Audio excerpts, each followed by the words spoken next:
Hello friends, welcome to my channel আদি story. আমার আজকের রেসিপি অনুষ্ঠান বাড়ির মতন মাছের মাথা দিয়ে ছ্যাঁচড়া। আমরা অনেক সময়ই অনুষ্ঠান বাড়িতে ভাতের সঙ্গে এই রকম ছ্যাঁচড়া খেয়েই থাকি, তবে আজকে আমি আমার মতন করে তৈরি করেছি। দেখে নিন আজকের রেসিপিটা, আশা করি আপনাদের খুব ভালো লাগবে। যে কোনো সময়ই বাড়িতে কিছু সবজি থাকলেই আর সঙ্গে একটা মাছের মাথা দিয়ে কিন্তু এইরকম ছ্যাঁচড়া বানিয়ে নিতে পারেন। একদম সহজ পদ্ধতিতে কম তেল মশলা দিয়ে তৈরি করেছি। কেমন লাগলো অবশ্যই আমাকে কমেন্ট করে জানাবেন।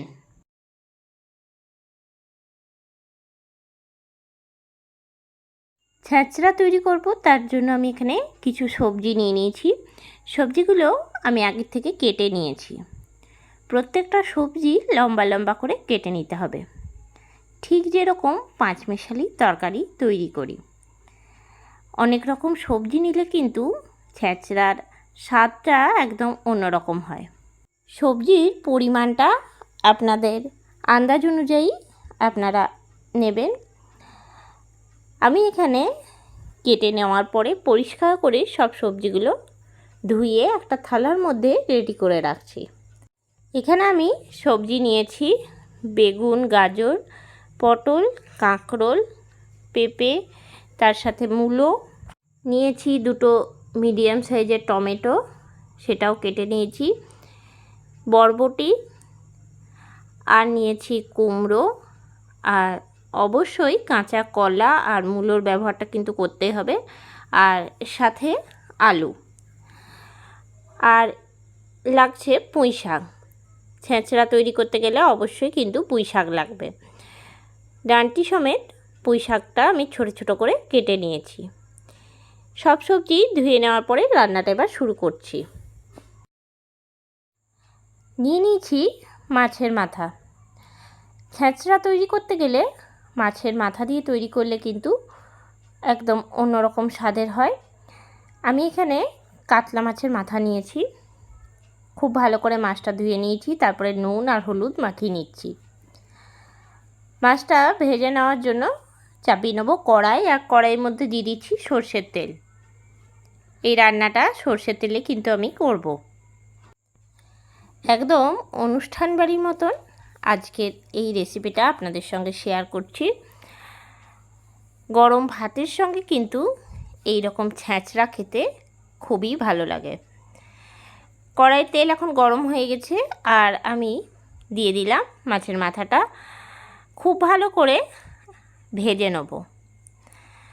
মাছের মাথাটা ভেজে নেওয়া হয়ে গেছে, এখন আমি তুলে নিচ্ছি একটা অন্য বাটির মধ্যে। মাছ ভাজা তেলের মধ্যে আমি ফোড়নে প্রথমেই দিয়ে দিচ্ছি 5 ফোড়ন 1 চামচ, দিয়ে দিচ্ছি শুকনো লঙ্কা 3টে, আর দিয়ে দিচ্ছি তেজপাতা। ফোড়নটা খুব ভালো করে রেডি হয়ে গেলে এর মধ্যে দিয়ে দিচ্ছি দুটো বড় সাইজের কেটে রাখা পেঁয়াজ। পেঁয়াজটা কুচি করে নিয়েছি। আপনারা চাইলে এখানে রসুন বাটারও ব্যবহার করতে পারেন। আমি এখানে রসুনের কোনো ব্যবহার করিনি। পেঁয়াজটাকে ব্রাউন কালার করে ভেজে নেব। গ্যাসের ফ্লেমটা লো টু মিডিয়ামে রেখে পেঁয়াজটা সমানে নাড়াচাড়া দিয়ে নিচ্ছি। পেঁয়াজটা এখন অনেকটা ভেজে নেওয়া হয়ে গেছে। দিয়ে দিচ্ছি একটা একটা করে সবজিগুলো। প্রথমে দিয়ে দিলাম কেটে রাখা আলুটা, তারপরে দিয়ে দিচ্ছি গাজরটা। এই রকমভাবে যদি ভাজা হয় তাহলে কিন্তু সবজিগুলো তাড়াতাড়ি করে সেদ্ধ হয়ে যাবে। এরপরে আমি দিয়ে দিচ্ছি কেটে রাখা পেঁপে আর মূলোটা। গাজর, পেঁপে, আলু, মূলো এগুলো সেদ্ধ হতে কিন্তু একটুখানি বেশি সময় লাগে, তার জন্য এই সবজিগুলো আমি প্রথম দিকে দিয়ে খুব ভালো করে নাড়াচাড়া দিয়ে নিচ্ছি। এরপরে আমি দিয়ে দেবো কাঁকরোল আর পটলটা, আবারও একই রকমভাবে নাড়াচাড়া দিয়ে নেব। দিয়ে দিচ্ছি কাঁচা কলা। কাঁচা কলা দিয়েও নাড়াচাড়া দিয়ে নিলাম। এইরকম ছ্যাঁচড়া সবজিগুলো কিন্তু একসঙ্গে অনেকক্ষণ ধরে ভেজে নিতে হবে। দিয়ে দিচ্ছি কেটে রাখা বরবটি, আবারও নাড়াচাড়া দিয়ে নিলাম। এই সময় গ্যাসের ফ্লেমটা হাই টু মিডিয়ামে রাখতে হবে। এরপরে আমি দিয়ে দিচ্ছি কেটে রাখা কুমড়ো আর সাথে বেগুনটা। কুমড়ো আর বেগুন দিয়ে আরেকবার আমি নাড়াচাড়া দিয়ে নিচ্ছি। সবজিগুলো এখন প্রায় দিয়ে নেওয়া হয়ে গেছে। দিয়ে দিচ্ছি কেটে রাখা টমেটোটা। এই রান্নাতে কিন্তু খুব বেশি আমি মশলা দেব না। দিয়ে দিচ্ছি ওপর থেকে সামান্য পরিমাণে হলুদের গুঁড়ো। আমি এখানে হাফ চামচ হলুদের গুঁড়ো দিয়েছি। দিয়ে দিলাম আন্দাজ মতন লবণ আর দিয়ে দিচ্ছি লঙ্কা গুঁড়ো। আমি এখানে কাশ্মীরি লঙ্কার গুঁড়ো দিয়েছি, হাফ চামচ লঙ্কার গুঁড়ো দিলাম। দিয়ে নিয়ে খুব ভালো করে নাড়াচাড়া দিয়ে নিচ্ছি।